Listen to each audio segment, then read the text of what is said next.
Hi, my name's Richard Viney. I'm a specialist at the Queen Elizabeth Hospital. I also work here with the clinics, and I'd like to talk today about lichen sclerosus.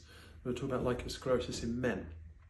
And lichen sclerosus is a poorly understood condition that's characterised by chronic inflammation and scarring on the skin, classically of the penis, although you can get it elsewhere in other skin creases, like around the armpits, in between the cheeks of the buttock, what's called the natal cleft, or in the inner thigh.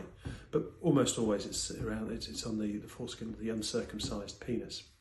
Here it causes classic tightening and scarring, making retracting the foreskin progressively more difficult.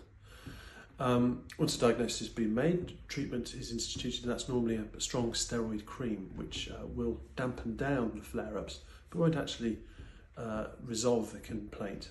Over time, the steroid cream becomes less and less effective, and usually the gentleman will have to contemplate a more definitive treatment in the form of circumcision. What the NHS doesn't deliver is a third treatment option in this setting, which is using a fractionated carbon dioxide based laser solution.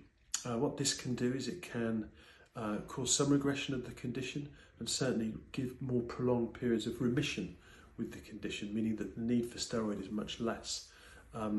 And why is that an advantage? Well, the steroid cream itself, although beneficial for damping down a flare-up, can cause some thinning of the skin and mean that you often get small tears during erection and what have you. And that itself can cause secondary inflammation, secondary infection, and further scarring. So the laser is a very nice solution there, and that's certainly something we can deliver here.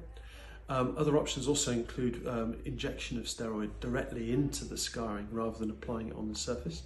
And again, that can have a more dramatic effect on the acute flare-up without the prolonged need for steroid cream and the thinning that can bring. Ultimately, of course, some people who have had lichen sclerosus will have had a circumcision, and the circumcision itself doesn't always heal particularly well in the penis which has had lichen sclerosus in it, or a condition in this instance which is called balanitis xerotica obliterans, or BXO. This can cause a pattern of scarring on the head of the penis, so it's often this very whitish, opaque looking appearance called a piebald appearance, as well as often patchy hyperpigmented areas, which is from post-inflammation hyperpigmentation, as well as poor results in the scarring of the circumcision itself. Now we have a range of other very nice laser solutions that we can use to give a much more satisfactory aesthetic result with regards to those disappointing circumcisions. So we have a full suite of treatment options here for those who want to explore it, and if you do want to reach out, we'd be more than happy to see you and walk you through the options.